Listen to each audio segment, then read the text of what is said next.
Roll. 3, 2, 1. Action. Oke.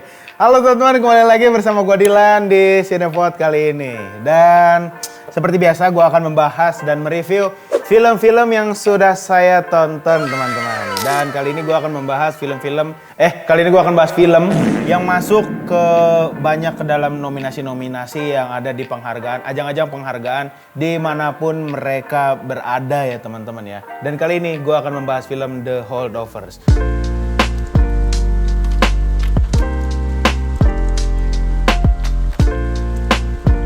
Oke teman-teman, The Holdovers ini menjadi salah satu film yang banyak diperbincangkan juga nih teman-teman. Karena dia ini memiliki vibes, feel, nuansa segala macam yang hangat, ringan, dan seru teman-teman kalau ditonton. Jadi salah satu film, lu pernah gak sih ngerasa kayak misalkan lu ngeliat poster suatu film dan lu mikir, wah gue nggak bisa skip film ini nih, gue harus nonton film ini nih. Nah kalau misal lu pernah ngerasain feel seperti itu sama aja seperti gue ngerasakan film ini teman-teman. Saat gue pertama kali ngeliat posternya kayak, wah unik nih, ini seru nih, kayaknya bakal seru nih, gue nggak boleh miss. Akhirnya gue tonton. Walaupun film ini belum keluar di Indonesia teman-teman. Jadi gue nonton di ada lah ya. Nah untuk lo nih teman-teman yang belum tahu soal The Holdover, gue bakal ngasih tahu, tapi semoga gue tidak terlalu Slipknot ya bang. Apa bang? Kalau misalnya ngasih tahu film-film dalamnya, spoiler. Jadi gue nggak terlalu, jadi gue. Nah, semoga gue tidak memberikan spoiler terlalu besar di dalam film ini karena gue takut pas kalian nonton tuh jadi kurang seru gitu ya. The Holdover ini sendiri disutradarai oleh Alexander Payne ya dan dibintangi oleh Paul Giamatti. Nah, jadi ini adalah kalau nggak salah ya, ini adalah film pertama Alexander Payne setelah dia 6 tahun hiatus ya karena gue nggak tahu hiatusnya kenapa, tapi film dia yang paling terakhir itu agak kurang ya teman-teman ya, jadi tidak terlalu muncul di radar kita. Kalau The Holdover ini sendiri bercerita tentang seorang guru atau dosen lah ya, bisa dibilang dosen yang stay di kampus walaupun saat itu sedang libur Natal. Kalau nggak salah di dalam film itu temanya itu lagi liburan Natal. Dia tuh nggak liburan, nggak pulang, nggak kemana-mana. Pokoknya dia tuh stay aja gitu di kampus untuk menemani mahasiswa yang bermasalah kayak nakal, bandel gitu ya. Dan si mahasiswa ini nggak punya tujuan kemanapun gitu. Mereka pengen pulang tapi ada yang udah nggak diterima keluarganya karena saking bandelnya, ada yang emang nggak diajak buat liburan. Jadi pas pulang nih keluarganya udah kosong gitu, rumahnya udah kekunci. Jadi terpaksa dia balik lagi ke mes kampusnya gitu. Jadi dia tuh stay di kampus untuk menemani para mahasiswa yang bermasalah di sekolahnya.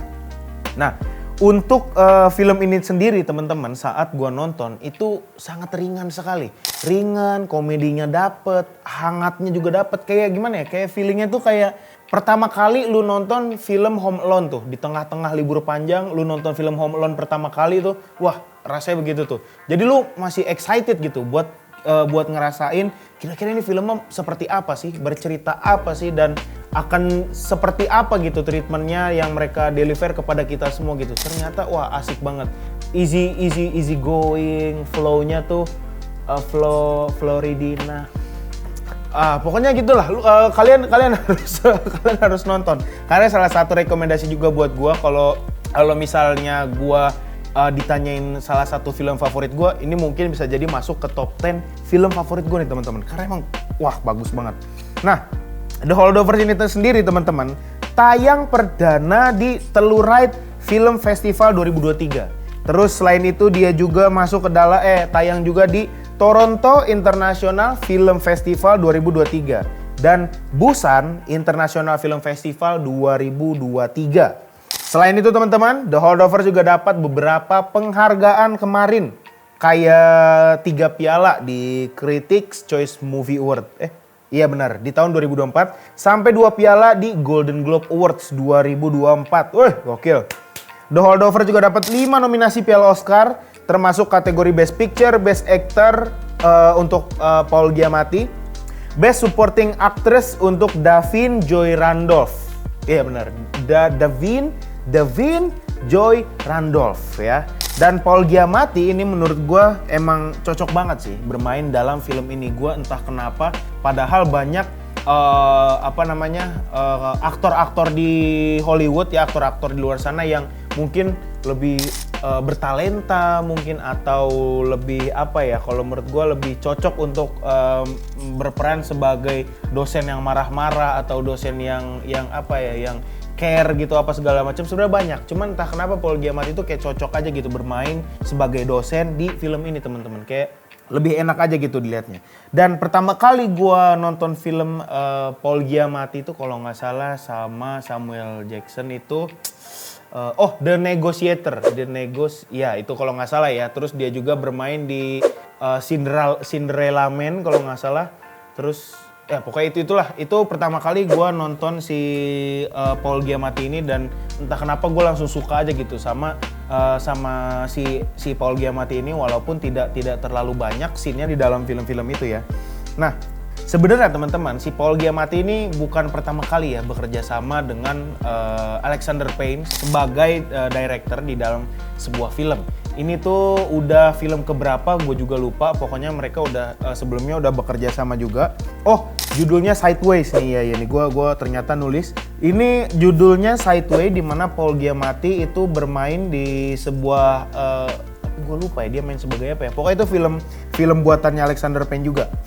Oke, next kita ngomongin Dominic Sessa nih. Dominic Sessa itu adalah salah satu anak mahasiswanya Paul Giamatti di dalam kampus itu, salah satu murid yang banyak bermasalah, salah satu murid yang tidak pulang saat liburan di dalam film itu teman-teman. Yang awalnya mereka saling benci, mereka pokoknya nggak seneng lah ngelihat kalau ada si ini, ngelihat si ini pokoknya sama sekali nggak seneng. Tapi ke sininya itu jadi deket, jadi seneng, sering ngobrol, sering curhat segala macam. Sebenarnya premisnya klasik banget teman-teman. Tapi cara mereka mendeliver ke kita, ke para penontonnya itu kayak beda aja gitu rasanya. Jadi pas lu nonton ya kita udah tahu gitu ujung endingnya bakal gimana, cuman anteng-anteng aja gitu nontonnya. Oke. Ini adalah faktanya, ini adalah salah satu feature film pertama dia yang dia dikreditkan untuk perannya, si Dominic Sessa tadi. Dan dia ini menurut gue punya tantangan sendiri di dalam filmnya. Karena dia digambarkan sebagai karakter yang gimana sih, kayak anak-anak bandel gitu, tengil ya kan, susah dibilangin, batu, pokoknya gitu deh ya. Tapi dia ini harus mendalami karakter yang sendu juga, sering bengong, sering gelisah, sering cemas. Itu kan kalau menurut gue ya, itu sebagai aktor itu sebuah tantangan juga ya. Di sisi lain dia harus bengis, bandel apa segala macam, terus ntar di scene lainnya dia harus sedih, dia harus berkaca-kaca tidak nangis, dia harus nangis langsung nangis. Pokoknya lo harus nonton deh biar agak paham. Nah, tapi kalau menurut gue dan menurut kritikus lainnya, si Dominic Sessa ini memiliki tantangan dan beban terberat di dalam film ini teman-teman. Pas gue tonton, ternyata gue setuju sekali. Untuk interaksi antara Paul Giamatti dan Dominic Sessa di dalam film ini juga sangat terasa hangat sekali untuk kita teman-teman. Saat kita nonton, walaupun film ini ringan ya, ceritanya ringan segala macam, tapi kita berasa kayak enak aja gitu ditonton. Nah, tidak terlalu lebay, tidak kurang juga, pokoknya pas-pas aja gitu. Interaksi antara mereka berdua itu menjadi sebuah tulang dan nyawa di dalam film ini. Kayak kalau misalnya mereka berdua tidak ada atau sedang scene di mana-mana, kayak gimana ya, kayak kita nyariin gitu. Kayak kita feels-nya agak udah berubah-berubah di situ. Untuk pacing dari film ini sendiri itu lumayan tidak terlalu lambat sih menurut gue. Cuman santai lah, pacingnya santai menurut gue. Dan si film ini sendiri itu memiliki genre komedi drama seperti biasanya lah ya. Kalau komedi drama itu endingnya kalau nggak sad ending ya happy ending gitu ya. Cuman seperti yang tadi gue bilang tadi, delivernya aja mereka yang beda ya di dalam film ini, treatmentnya tuh beda sekali. Pokoknya kalau misalnya kalian sedang bingung ingin nonton apa, atau gue bosen deh sama drakor, misalkan lagi bosen deh sama drakor, gue lagi bosen deh sama drama yang ada di series atau apa segala macam, lu boleh nih nyobain film ini. Dan buat lu juga yang pecinta film-film komedi juga cocok banget film ini, lu boleh tonton juga. Dan kalau misalnya ditanya apakah ini menjadi salah satu film rekomendasi gue, itu akan masuk ke dalam top 10 film favorit gue lah ya, mungkin lah ya. Ini salah satu film bagus sekali, kalian harus nonton ya nanti ya saat keluar. Mungkin saat video ini tayang, film ini belum keluar di bioskop-bioskop Indonesia. Jadi buat kalau misalnya kalian pengen mendapatkan feelsnya langsung di bioskop, kalian harus bersabar dikit. Tapi kalau tidak sabar, kalian bisa nonton di manapun yang kalian temui. Oke teman-teman, itu dia tadi sebuah review dari film yang gua tonton ya. Jadi film ini mendapatkan banyak sekali nominasi, banyak sekali penghargaan, makanya gua bahas. Dan ternyata pas gua nonton memang bagus sekali. Tidak mungkin dia mendapatkan banyak nominasi dan penghargaan kalau filmnya jelek teman-teman. Kira-kira segitu aja dari gua, sampai jumpa di episode Cinepod lainnya. Gua Dilan, pamit undur diri, keep roll and cut.